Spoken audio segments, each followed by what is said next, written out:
Hello, Peter. Welcome to the Transformational Learning Summit. Thank you. It's an honor, joy, pleasure to be with you. It is definitely an honor, joy, and pleasure for me to be with you as well. And I would love to start with the question, what does transformation mean to you?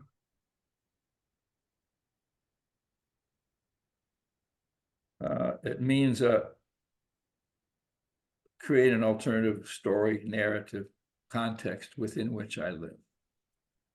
And I have adopted Warner Earhart's notion that all transformation is linguistic. And so it's my willingness to create an alternative story to the one that brought me here. And I like the notion that all stories are fiction. People want to tell their story. I know what it means to you, but it doesn't mean it's true. It's my interpretation of something and so I think it's a shift in story, shift in narrative, shift in context. And it's got to be different enough to make it noticeable.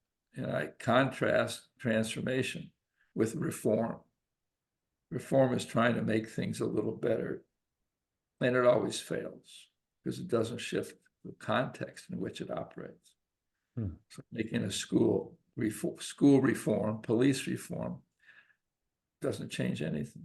It gives the illusion that something's going to change, but not the experience. I think there's something so understated and yet powerful about what you're talking about. Because I think it's really easy to take for granted this idea of like, oh, change the narrative without really getting the significance of what happens when you create a new story within which something occurs to you in a different way. It's really hard to really grasp that, the significance of that and how that works with language. Maybe you can talk about that a little bit because you said it's linguistic. In the beginning was the word. That's the evidence I have that it matters. Okay, that's the Bible didn't begin. God didn't create the world by accident. She knew what she was doing. Okay, and it tells me. And the other thing, if you're not terrified about a shift in narrative, story, transformation, then you're not paying attention. And it means my letting go of everything that has gotten me here. I'll give you a simple example. I always had myself as a gypsy. I didn't belong anywhere. I'm a wandering Jew. And it worked. It fit for me. And I would move and never leave anything behind. I would leave it behind, never. And then when I came to Cincinnati and I was late 50s, after a while I thought, well, maybe I'm here for a reason other than what I thought. And one of the questions we use is, what's the courage required of you now? And my answer to that was to show up where I am. And it changed everything. And not all of it was easy or pleasant or joyful. But I do think it is subtle and powerful. And if you're not nervous and anxious, then you're going through the motions. What does that mean to show up where you are? Like what changed there when you created that? What was the shift in narrative and what changed? I allowed myself to become a more public figure where I live. So somebody invited, I started giving my little talks, whatever we do, whether you're a trainer, a consultant, an architect, a boat builder. I'd always done it other than my neighborhood. And I decided, the first talk I gave in Cincinnati scared the hell out of me, because if I blew this, I'd have to live with it. To me, to show up is to be accountable for the well-being of everything within walking distance. Safety, raising a child, all the things that matter to us. And it's fierce. It's an alternative to a consumer way of living. The consumer means I can find and purchase what I need. Where I used to borrow sugar, now I go to a convenience store. So what Sutra represents to me is an inconvenient way of living. that for us to fall in love with each other, connect with each other, be authentic with each other, it's extremely inconvenient. Mm.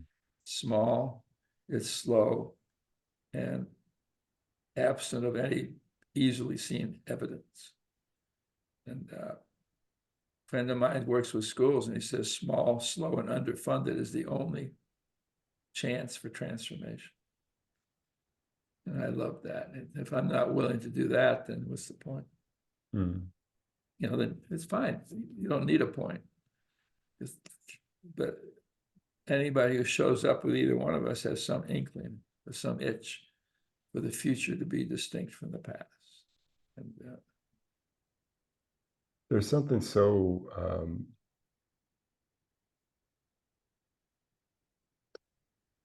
true about, I don't know if true is quite the right word, but I'll go with it. True about the reality that connecting with our humanity and really showing up in that way is often not convenient. And yet we live in a culture that really likes convenience. And and I'm wondering, in your work of bringing people together, how do you reconcile that polarity between convenience and real connection? by making it explicit. And I want to, you say really discover our humanity, but I can't discover it without you. Hmm. I can't do it on my own. I don't know how many experiences or mats I sit on or therapy I go to. I need regular people in my life. And so that has to do with how we talk to each other and what we talk about. And there's a price you pay for whatever you want to create in the world. One of them is it takes time. It's inconvenient. It's unpredictable. And of course, we want to be convenient. Of course, I want certainty. I try to understand why there's such an authoritarian mood in the world right now. Hmm. I think it's because people think they're anxious and they think a dictator will calm them down and give them clarity. And so I don't know. When people say it's inconvenient, I say, I know it is. Well, you can't do this where I live. Of course you can't. I don't believe in hope. It's too hard. I love my story. It's who I am. I know you do. Period. Eye contact. And I think the best way the support I need is for people to affirm all my stories, all my explanations. And I love the sentence that says, if you argue with me, I'm warning you now, I will take your side. And I heard that in a sentence from a philosopher friend of mine, and it changed my life. I realized there's nothing to argue about unless I just feel like arguing. That's what family members are for. But so all the realities of the culture that you can name are all true. And you want to create a life or not. And is this something we want to do together or not? If there's not, that's fine. And if people really object to what we're doing, I always say thank you. People give me a hard time. I say good point. This small group stuff, I didn't come for that. I came for the keynote speaker. I came to learn something. I came for knowledge. I know you did. Well, I don't want to break into small groups. I know you don't.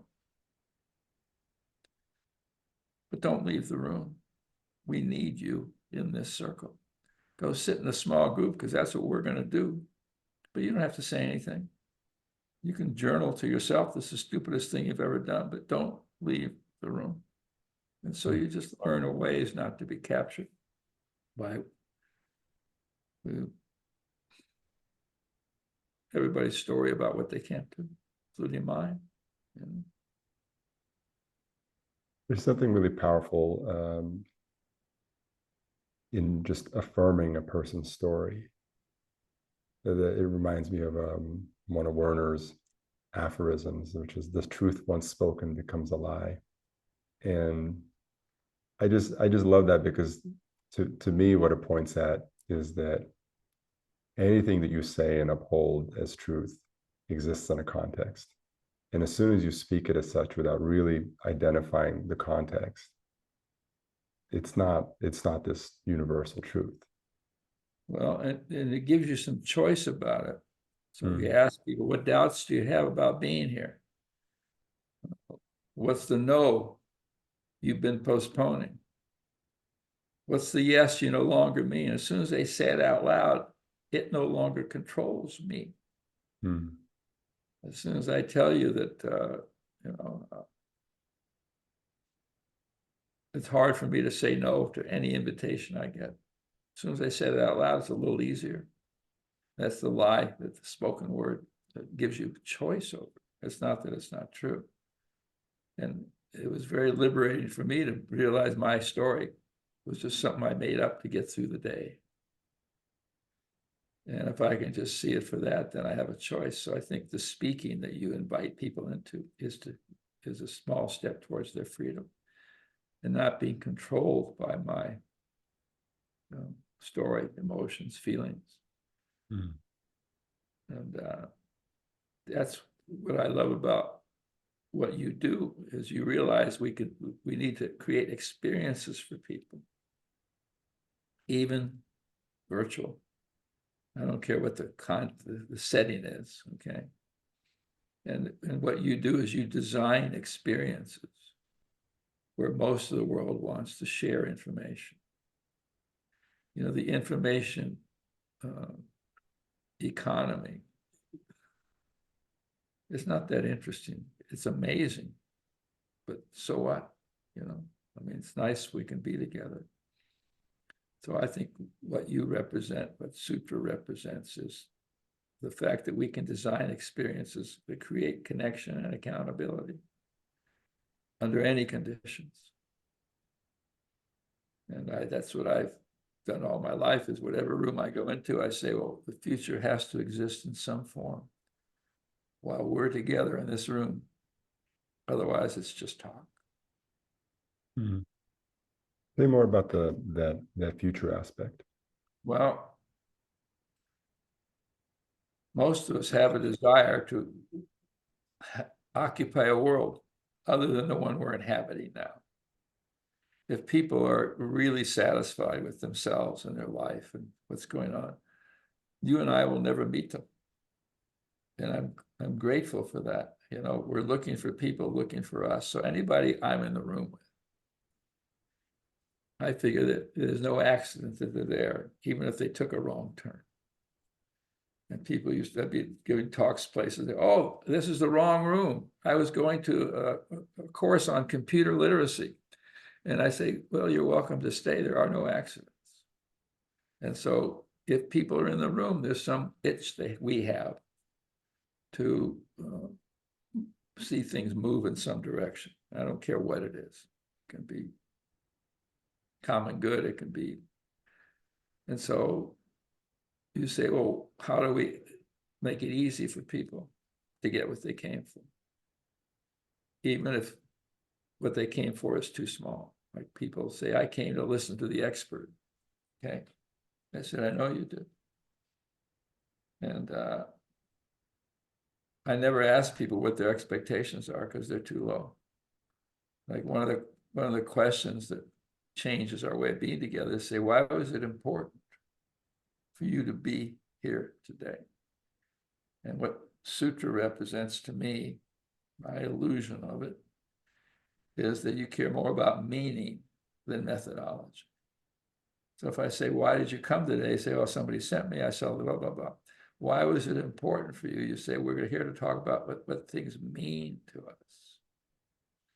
And your expectations has no power. So I don't ask expectations. They say, well, you're not meeting my expectations. I say, thank you. And the same for leaders. Leaders, you know, people have enormous parental desires from the people who run things. And part of our work with leaders is to say, when people want that from me, to say, nothing comes to mind at the moment. Well, what kind of leader are you? Good point. And so all of this is kind of to create, these are elements of what you call reclaiming our humanity. Mhm.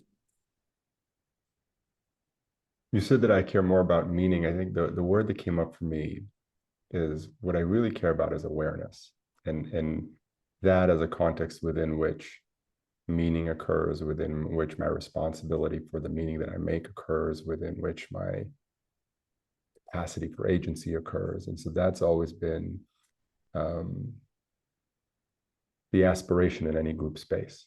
What is the possibility of a group truly becoming aware of everything that's in the space of their being, and particularly their relational being, their collective being, that it's not just an I am here as this independent agent, is that we're in a relational dynamic, and that involves um, a lot of complexity, and awareness is an invitation to be Right. in relationship, authentic relationship with that complexity. And to be aware of our being, because Our being. when we're together, two of us are together, seven Mm, of us, mm. 5,000 of us are together, there is a physiology, a physiognomy, a taxonomy. I don't even have a word for it, some onomy of some kind that is over and above anything I brought into the room. Mm, And part of what transformation is, I can't do it on my own. I have to do it you create rooms, call it awareness, exactly. The only thing I control in my life is my attention, what I pay attention to. That's the beauty of the yoga and other practices. Everything else is kind of mixed. I don't know if it's habit and so that's wonderful. And people get that, and they can get it fast. You know, you break someone in a small group for 12 minutes and give them a really ambiguous, stupid, difficult, complicated, anxiety-provoking question and tell them not to help each other, and something happens to the room. It's amazing to me. I can be in the strangest place and ask people, what's the crossroads you're at in terms of you being in this neighborhood? We ran a safety meeting once and somebody got shot the night before.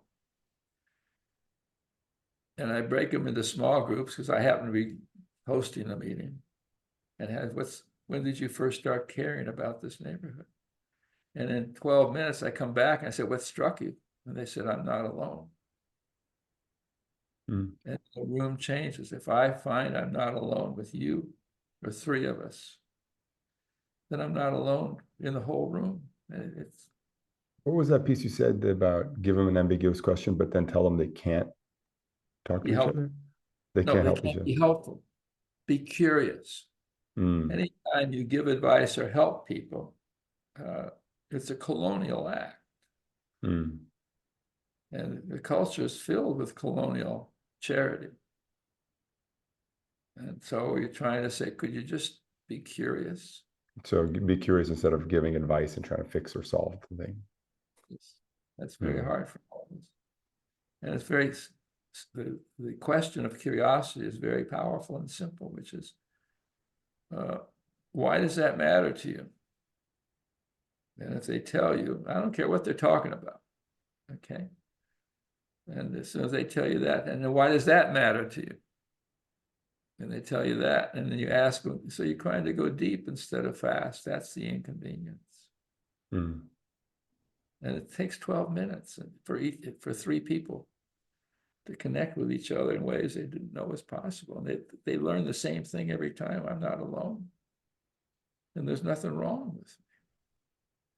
You have to really, I think the challenge in that um, process for people is you have to be willing to get really vulnerable, to get underneath all the stories you create that you don't even realize you hold about um, who you are and uh, what you need. Exactly. And vulnerability is at the center of power, the center of connection, center of love, Mm, center of action. activism. It comes from us being vulnerable, not wanting someone else to change their mind. And we know how to create that. Every time you break people into small groups, if you give them the right question, something's going to happen. Mm. If you ask them their opinion about anything, nothing's going to happen. You ask them, What's that? Give me. So let's just zoom in on that for a second. Because this is a subtle territory, right? The difference between asking them the right question and asking them their opinion on something. Because some would say, "Well, I asked them a question. I asked them their opinion." there's a whole, this is where Warner talks about powerful speech acts. And a powerful speech act is where I'm held accountable in some way by the nature of the question. And what we do is we collect those questions that's going to take us somewhere. And certain things don't take us anywhere. Explanations, research, opinions, argument, complaints, needs, calls for other to change their behavior. There's no power in those conversations. It's mostly what I have, but there's no power in them. Or if I asked you for the thing you came to change, what's your contribution to having create that? So just to be concrete, in the safety meeting, where somebody was shot Saturday night, and people talk about feeling vulnerable, I said, what's your contribution to making this a not safe neighborhood? Mm. That's an uncomfortable question. Amen. But it's not asking it. What It's was an interesting, inconvenient question. it's an inconvenient question. Exactly. But you do it within the context of no consequences, no action plan. And it was interesting in that meeting, which obviously had a huge impact on me. The news cameras all left the room as soon as I broke them into small groups. And they decided there's no news here. Mm. And the future was right in front of them, but they don't consider it news. That's why one of the things we're trying to work on is an alternative journalism, where we change our mind. I want to ask you what's worth paying attention to in this city, in this neighborhood. And it'll be a very different thing than what we're going to read in the newspapers today. So that's part of the awareness that you evoke. That's part of the invitation that you are, is let's treat something as important that takes us somewhere. And what's wrong never takes me anywhere. How do you, I want to kind of like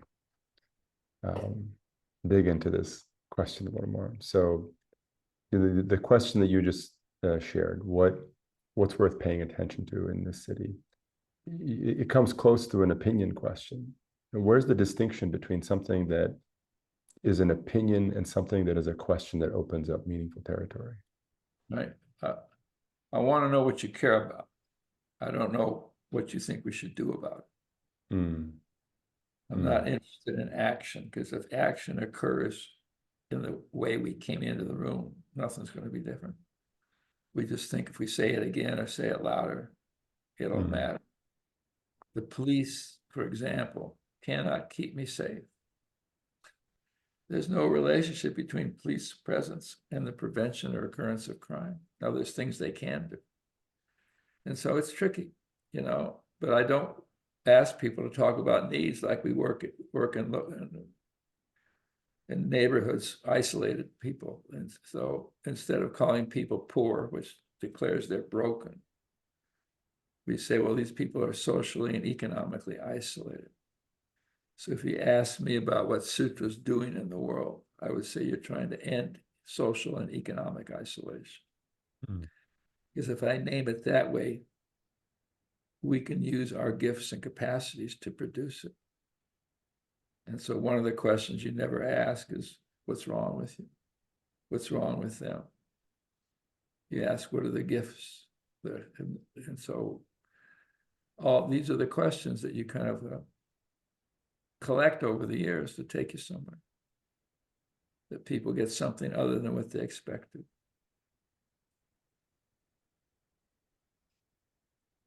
How do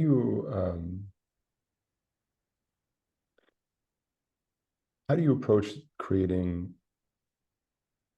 a new possibility for the future? Because we talked about this briefly earlier, but this concept of the future, and that's something that we work with uh, I mean, I'd say this is maybe influenced by my reading with you, or by my presence in Landmark or Werner's experiences. But every program that we start with a group of people, part of our understanding is that it's going to be an inconvenient experience, because what we're trying to do is to create a genuinely relational space, and that involves a level of commitment.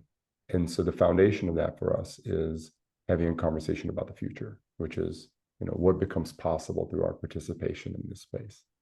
And yeah, I'd love to ask you to speak a little more about this, about why connecting to the future as a source of possibility is powerful. Well, what you're doing is you're naming the future in the present. And in the naming of the future, you help create it. And I like possibility, and I got this from Landmark and Warner, is that once I declare a possibility, I am the possibility of a reconciled neighborhood. Okay, I'm the possibility of a welcoming neighborhood. As soon as I name that, it walks into the room with me every place I show up. It's different than a goal, it's different than an action plan. And there's something in the declaration that helps bring it into being. And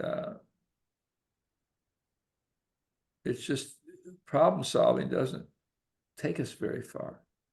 It's useful. And at some point I have to decide what to do. Before I do that, you and I have to talk about what matters to us, and possibility is one way. And it's not a collective possibility. It's, I'm here to support you in the future that you want to inhabit, future you want to look into. And my work now in writing is to bring visibility to where the future exists in the present. Hmm. So I can write about relational activism, and you'll write about what you write about, but then I find people that are already doing it. So you can't, so it reassures me that what my possibility is already occurring somewhere around.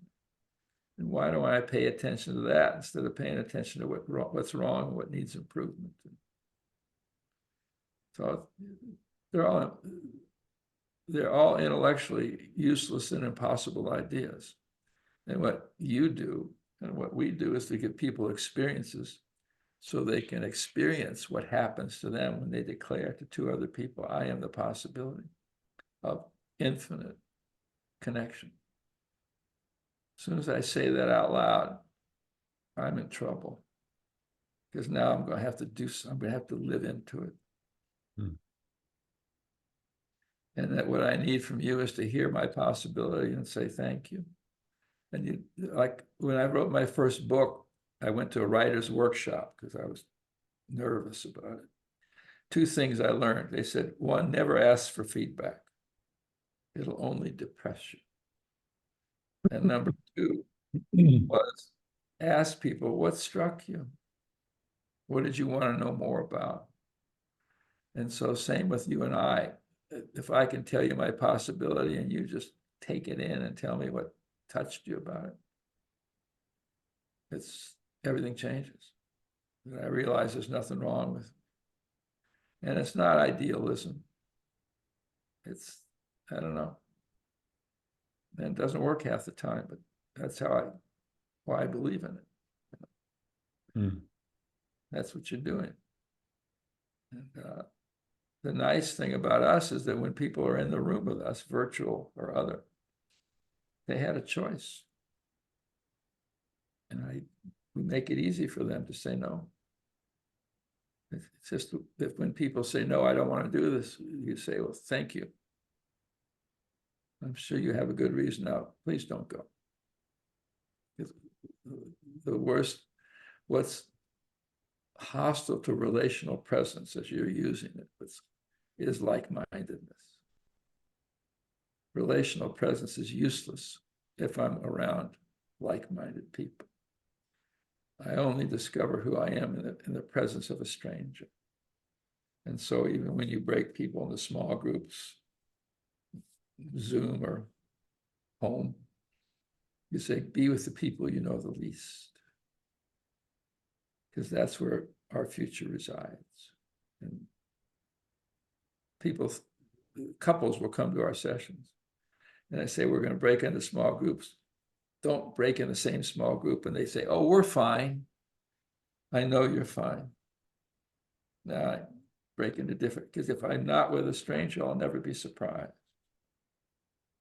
And so all these to me are little elements of social architecture that most of the world is indifferent to. Oh, don't worry about that stuff, we'll be fine. No, this is everything. And it's a collective everything. And it matters. Don't be helpful. Be with people you know the least. If I can live that way, then you and I can fall in love with each other. How do you think about when you're bringing people together, especially in a room where people may be coming together for the first time? Um, do you have any particular approaches that you use early on in the experience to warm up the space to get people to somehow step into the possibility of being more open with each other? Well, the whole point is to warm up. The only point is to warm up the space. And when you first come in, first of all, you arrange the room in circles. So when they walk in, they know we're up to something. And some places it's hard to do that, like a church. And the next, I thank them for coming. And you have to give people a context. You can't just break them in and do it. I hate the word icebreaker because I'm not a block of ice. I may look like that from a distance. And then you say, before we get started, and we do this with all of our virtual, we'd like to connect you with 2 other people in a small group and answer one question: why was it important for you to come here today? Not what you expect, not why you're here, not what you hope to get out of it. Why did it matter to you enough to join this call? And you give them 9 minutes. And you tell them each to answer that question, and you tell the other 2 people either don't be helpful or just listen. And when they come back, the room has changed because I know now I'm not alone. There are at least 2 people here I can connect with in live Zoom. And it's rare that happens. Even people doing workshops on building community don't. And that's my version of what you're up to with Sutra. Give people those experiences, designed experiences that will get them connected fast and then go deeper during the course of our being together. And eventually we'll get to the subject that they thought they were coming from. What does belonging mean to you?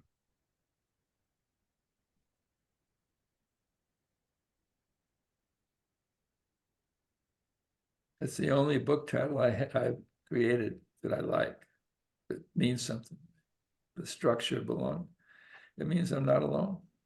It means there's nothing wrong with me. I don't need fixing. And I'm not crazy. I don't care how you feel about me. Everybody's got their opinions, and once you decide that it matters, then you find ways, your own way. That's what it means. That the dominant culture leaves me feeling alone. Leaves me feeling there's something wrong with me. And then I think I'm crazy. I feel it now. I've done okay, sold a few books, had a career. And still half the time I say, Peter, get off it. Just leave them a fuck alone. It's like, And then when I'm with you, I realize, well, there's two of us, so I must not be crazy. There can't be two crazy people. I'm not so sure about that. That's what everybody experiences. And Mhm. I need to know But how if do there's you, I love this thing that you just said about, them, there's nothing wrong with me. I feel like this is the hero's journey. It's just that right, that realization. And you. um, how do you help people discover that in how do you create the conditions for that discovery in a group space? As soon as you ask the question, it's already begin to happen. Mm, How do I create a group space? What are the questions? The questions are a vehicle for who we are together. It's speaking, language, words. And how do I become obsessive, compulsive, and neurotic about creating a group space where that becomes possible? mm, So you don't encourage people going to talk about what's wrong with them all they want, but I show no interest in it. And I don't invite conversations that lead in that direction. And every little moment, like at some point at the end of the closure, we share what gifts we've received from each other, not what we're going to do next time. We don't offer feedback on what could have made this session better because it's too late, it's over. Okay, eulogies come too late in life. I know I will be forgiven, but I won't be around to hear it. And so I'm trying to bring that into every gathering. But then when you say tell each other what gift you received from each other, and if somebody says something nice to you, you say just say thank you. I like hearing that. Don't tell a little story. And so at every little place that we drop a thought, a question, you're just very attentive to reinforcing the larger reason that we're here. And everything we ask people to do is difficult. People tell me the gifts they received from me, and my instinct is to run away, minimize it. Oh, shucks. And I'm trying to learn, the work you and I do is just navigating our own woundedness. And so I'm trying to say thank you. It matters. And so all these, it's a feminine form of power. It's an artist. I once heard that what an artist does is be aware of the nuance of experience. And that's what we're trying to make. The point is the nuance. The room, what does it look like? Where are the chairs? Who cares? We came here to stop crying. I know we did. We'll get to that in a minute. And whatever they came for, we'll always get to it a minute later. Because you and I know that if they're not connected to each other, if they don't make commitments to each other, nothing's going to change. And with the last 5 minutes, we can talk about 3 things to do to end crime. mm. But if we don't, and it's rare. I've been to police meetings. I tell the police, they stand up in front with their uniform, reassuring the citizens. And I say, could I structure this meeting? They say, okay. And I say, come, but would you please join a small group? Would you come next time, not in your uniform? And those little things change everything because the structures we're using now are alienating us. And I that's really, I really appreciate what you just shared. Well, your response to me, because I asked you this question, how do we help people discover that there's nothing wrong with them? And you basically told me by living the question, by really taking that inquiry seriously. And I think that's like um, it's so easy to overlook the significance of what you just actually said, because for me that's the heart of relational work, that there isn't this formulaic solution for how you bring people together to do this. It's different in every context, every group of people, every time they come together is going to be different. And part of that's what makes it alive. That's what makes it real. It's not some like convenient thing that you just plug in. And so there's something really potent. And I think this was a big part of my realization in this work, which was realizing that nobody really had that solution. You know, I started this work about 10 years ago, really looking at how do you create connection online, thinking that somewhere out there, there were people that really knew how to do this thing called co-creation or, you know, meaningful connection online. And then really realizing that everyone's figuring it out, that when it comes to this relational work, um, it really is about being very clear on your inquiry and being authentic with yourself about what you really don't know. I think a big part of the journey for me has also been just clearing out the bullshit of all the things I thought I knew about how this works, all this stuff that you have in your head about how it works, and really coming to a space of very constructive not knowing in relationship to an inquiry, like a powerful question. You come with a scaffolding. Mm. I come with my 6 questions or 4 questions or open space, but you don't know how you're going to use it until you get there. So it's not like I come with a blank slate, but people say, well, here's the questions I want to ask you. I try not to read them. Why would I want to rehearse who I am? You know, and so I think not knowing is a powerful. I don't know is opens up all kinds of possibilities. Now, I do have the scaffolding. I do know we start with the context. I do know we're here to get peers connected to each other in conversations they're not used to having. But how, tone, when, time, which one, it does allow us to stay interested. You know, it always surprised me for decades. I've run the same workshop on consulting skills. Why could I stay interested having done it so often? And that's because I always knew that I never knew what I was walking into. I never knew who was going to be in the room today. And I think it is a quality living with that, designing that, not knowing. What you said is perfect. It produces a quality of aliveness. And as soon as you think you know, it's time to move on. And that's why I write books, is to get this stuff out of my mind so I can do something else, for God's sake. Leave me alone. You used the word feminine earlier. Mm-hmm. I'd love to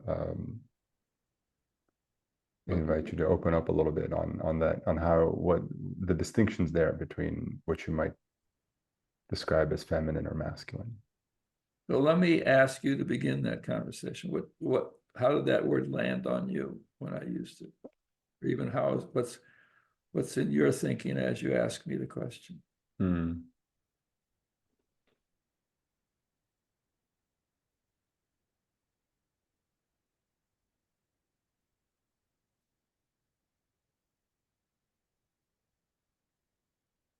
It's almost like a paradox in the sense of one way that I orient towards masculine and feminine is that one masculine orientation is to define everything. And so we really like to create definitions for what feminine means.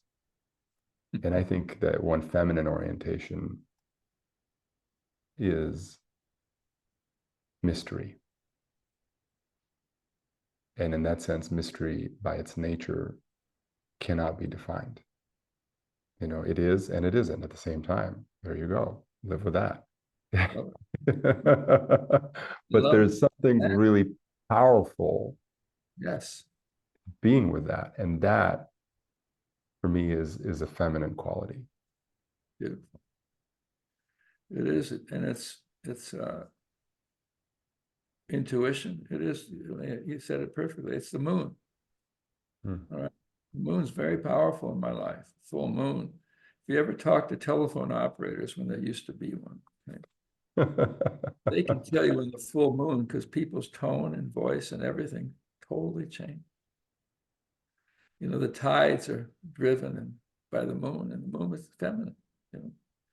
And it is not knowing, it is the mysterious, it is the intuitive, and it is a kind of authentic power in its being.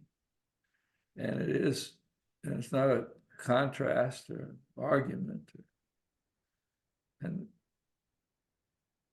for me, it's been a long, slow trusting of that, to not know. And both of us want to develop both of them as much as we can, so we have the choice. But I just feel the feminine is a more relational form of impact and difference and power. And I think that's what we're up to, even though we're trapped in these bodies.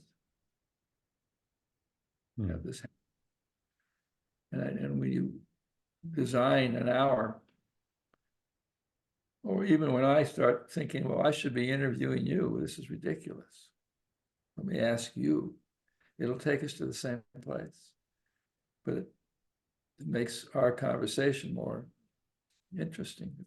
We're doing it together rather than, here's Peter.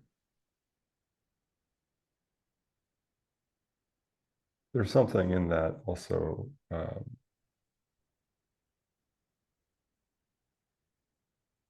An interview is such a particularly relational process. That my question connects with your experience and allows that to be surfaced in the freshness of the moment in a way that I can hear it and make sense of it in my own way, and then respond and build on top of that.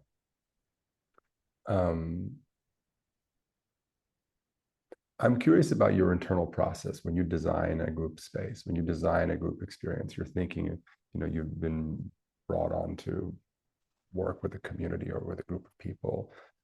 How do you approach that?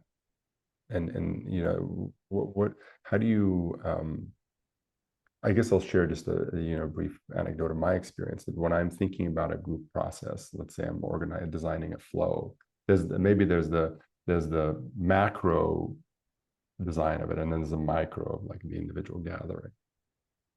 On both levels, internally, I sense the energy of where something is likely to go, and I the way I relate to it is I can feel where things are going to go, and I kind of structure, like it's like creating a piece of music or something, and I kind of structure the experience around my sensitivity to the nuances of how things feel internally. It's hard to describe, but I'm curious about your own process around designing a human space and how you approach that. So in what you just said, even though you are connected to what you feel, what's coming, you have chords in mind. Mm-hmm. Using the music. So jazz is called improvisation, but there's a structure there. A chord system. There's a speed and a rhythm. And so I would ask you, well, what are the chords? What's the scaffolding? What do you know you're going to bring to bear uniquely in this situation? And tell me what a couple of those things are that you do. It's there constantly, even though it takes different form. You're asking me? Mm-hmm. Yeah.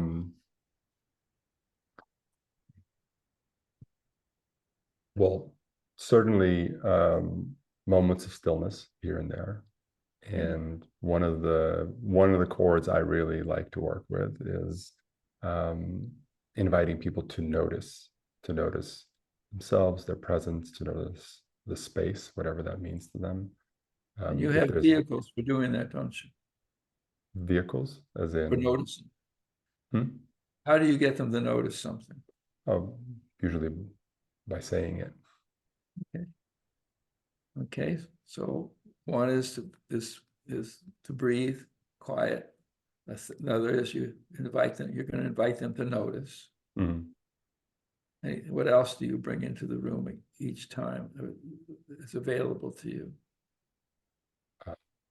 Might be a journaling activity, might be some other activity, might be a breakout group, might be a triad, a diet or a triad, might be some kind of embodied practice. So there's a catalog of all sorts of little things that can be structured together. And know that, so that to me is the language. In Alexander's terms, he created a pattern language for designing rooms that have aliveness. Mm. And he said, if the room doesn't have two entrances, it's not going to be alive. If a porch isn't over 6 feet, you're going to feel constrained by it. And he goes into the molding and the window and the roof. And I thought, when I read that, I thought, well, you and I have our own pattern language. Now, what's the, and so that matters. Because what you didn't say was, I have clear goals. I have clear outcomes that I want. Mm. I want to do some diagnostic work before we get into problem solving. I want to input some content that they need to know to achieve these outcomes. You didn't say any of those words.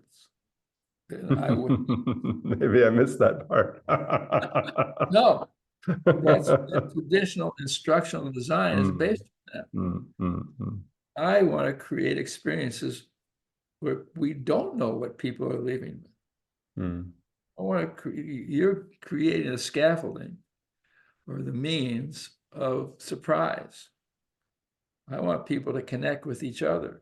If I talk about predictable outcomes, leaving with a list, certain inputs they need. If I use PowerPoint means I knew way before I came here what I wanted to say.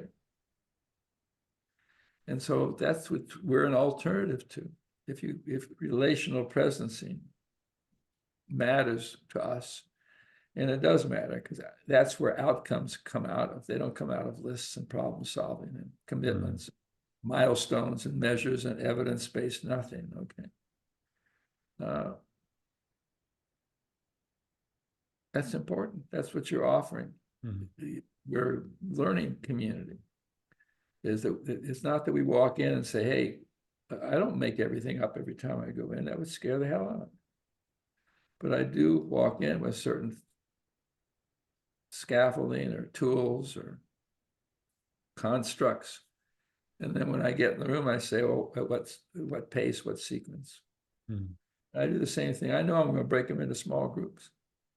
And I know I'm going to ask them a question that's from a limited inventory of questions. I know if these questions, now we all have our own questions. I know when they come back from the diet or triad, I do not ask them to report on what happened, because they just make something up. I ask them, what struck you? And so I walk in knowing if we can find out where lightning occurred in this room, something will have shifted. So I use the word struck you. And in using that word, I know that people's reflection on their own behavior is where transformation occurs. Not reflecting from a wisdom figure or each other. And I tell people, do not give feedback to each other. So then now how you bring them to the moment, hopefully you do make up every time. I know that by the time we leave, I want them to share their gifts with each other. And all these are countercultural little pieces. The reason you ask them to notice what's going on, to be aware of the room, the reason you give them a moment of silence, it is an exact opposite of what the cultural habit is. You know, when you work in a broadcast studio, silence is called dead space.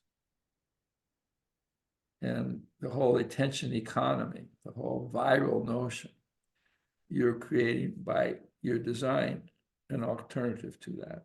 And you know, if you do that, there's a real chance of something shifting, including us. I appreciate what you highlighted there, that I didn't start with learning outcomes. And it's funny because I do, if there's one attachment I often have in a group space, and I also try to work this out of my system. But the objective I almost always have is that people will leave that experience feeling meaningfully connected to themselves and each other. And so I guess in some way it's flipping the priority from one of a learning outcome about what the content will do to or what they'll learn from the content to whatever the content objective might be, that it's there to catalyze the connection objective. And sometimes that, it's not constructive to be attached to that for me either. Like, I don't feel like people are feeling connected. And I have to let go of that a little bit and just be like, okay, the space is what it is. But that as an objective in terms of when I approach an That's fair experience. enough, fair enough. It doesn't matter what the content is. So I work with people doing computer literacy. And I knew Nancy, and she said, help me because it's not going great. This a while ago. And I said, why don't you ask them how they feel about being in a computer literacy course? Break them into groups of 2 and 3 and share those feelings. Simple little thing. As soon as they did that, they learned faster. As soon as they find out, a friend of mine is a math teacher. She said, I get students to fall in love with each other in the presence of a math teacher. And I heard that, and that just changed everything. Oh my God. So your relationship, the relational presence you're creating, that you want them to leave feeling more connected to themselves and others, has everything to do with the content of why they brought you in, no matter how intellectual, conceptual, technical it is. And people just, they learn when they don't feel alone and isolated. They learn when they don't feel there's anything wrong with them. They learn when they realize nobody knows what the hell we're doing here, or nobody wants to be here. I remember being in India once, and it was a very unfriendly looking group. And I said, how many of you chose to be here? Raise your hand. They all raised their hand with great enthusiasm. Oh, no, how many don't want to be here? They raised their hand. And I said, how many of you chose to be here? And they all sat here with the, I said, thank you. We're going to take a break in 10 minutes. And if you come back, you chose to be. And somehow what you're doing in the work of the summit is through renegotiating the social contract. And you're shifting from one of a consumer, show me what you're working, show me what you got, teacher, trainer, consultant, to one of partnership where we're both here to create something with each other and you with each other. And it's powerful work. And it works. And the nice thing is the participants don't even know why it worked. How was that session? It was great. Why? I don't know. Fair enough. The word that comes to mind is authenticity. I think that yes, powerful. When you have a space that invites that, like with your question, how many of you don't want to be here? It frees up all that energy that's caught up in the bullshit of the narrative that you've created around it. Yes. I remember I worked with Ford Motor Company in Detroit. I'm doing a workshop on something. On empowerment. I've written empowerment. And they had a punch a ticket. So everybody who was invited to come to this program, I was Wednesday, was Mr. Empowerment. And it was awful. One time he said, let's start Tuesday night. And we're having dinner. And the woman said, okay, we're starting with Peter in a couple of minutes. Let's go downstairs. Nobody moves. And she finally stood up and said, listen, the sooner we get down there, the sooner we can get this over with. God, now I know who I am. And so the next morning I asked them, instead of my usual, here's empowerment, I said, how participative do you plan to be? today? And how valuable do you plan for this day to be? And I broke them into small groups to answer those questions. And I said, please give it a low score if you mean it. And I had to call them back. They were so energized. As soon as they could say, this is baloney, I'm going through the motions. This wasn't my idea. I'm punching my ticket. I'm glad I was invited, but when they said that, my relationship with them changed. Now we're in this together. And as soon as they say, I don't plan to participate at all,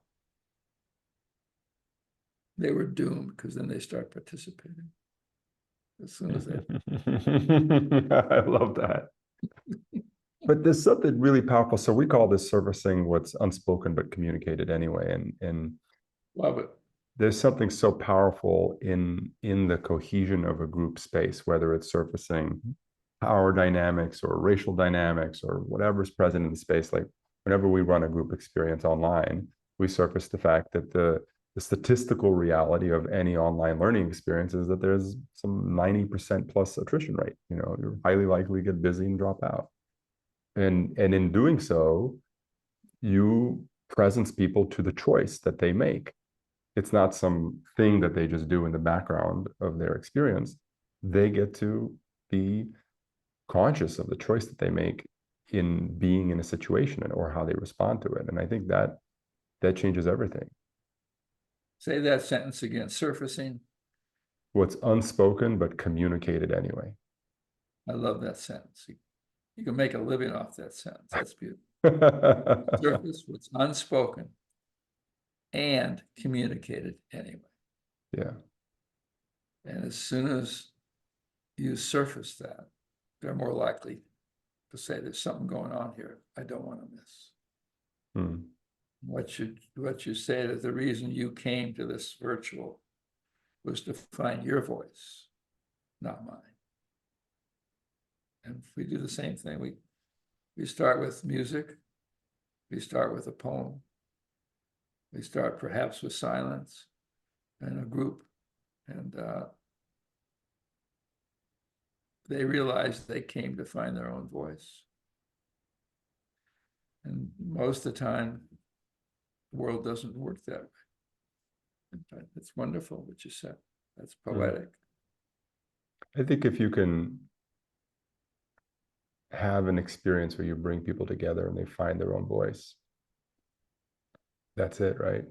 That's the whole game right there. Well, that creates a condition where what they thought they were coming for might be possible. Hmm. And they need to find your voice with each other, not with us. Q&A is the methodology of colonialism, as it pretends that you're the Q and I'm the A. No, that doesn't take us anywhere. And so what you're trying to do is create communal, collective. And it has radical implications for what we call learning. Because what we call learning, the vast majority of the traditional learning is this QA colonial transfer of expert student information, and a learning experience where each person is finding and speaking their voice in relationship to some information, where that information has an opportunity to take on new life through that process. That's an entirely different kind of experience. I learned that. I read a book called The Inner Game of Tennis by Tim Galway. I was in my 30s.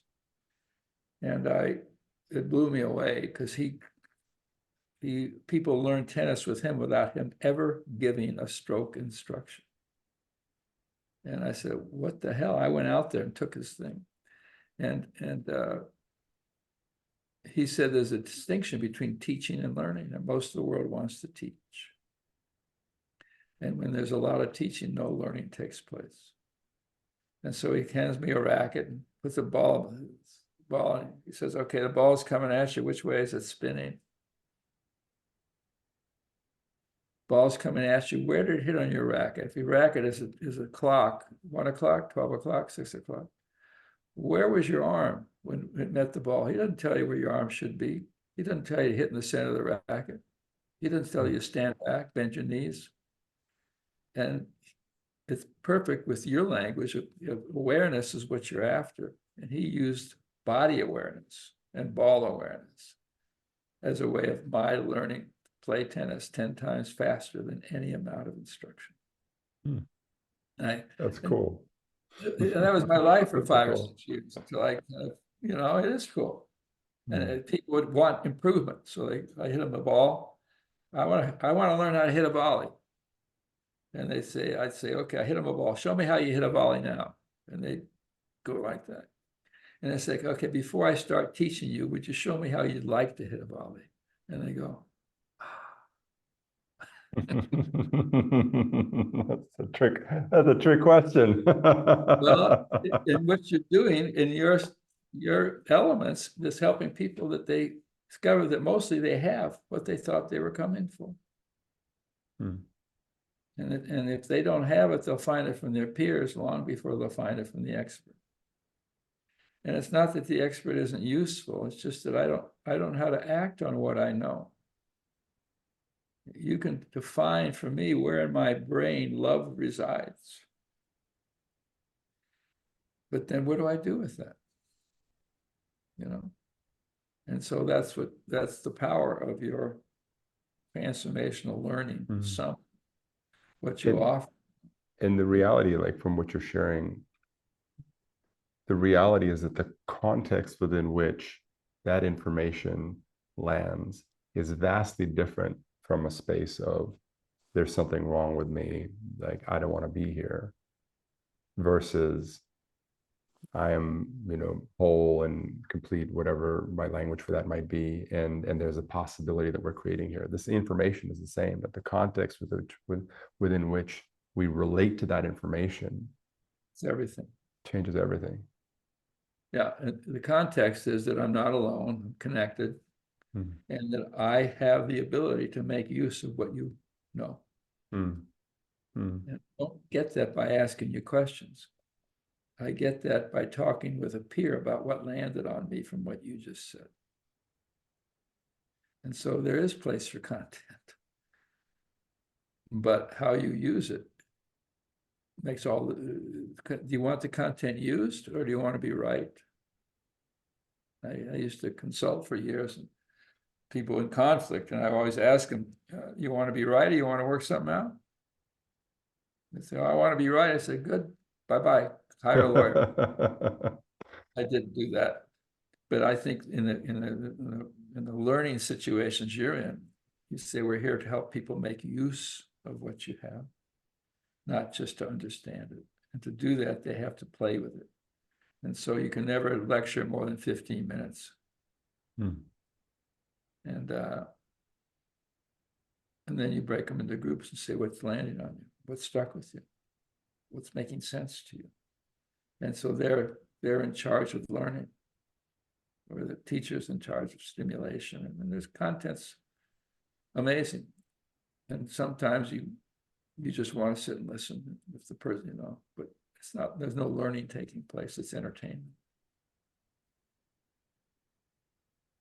Peter, I really appreciate this conversation. So grateful to dig into a territory that I sense is very meaningful to both of us. And yeah, thank you for making time.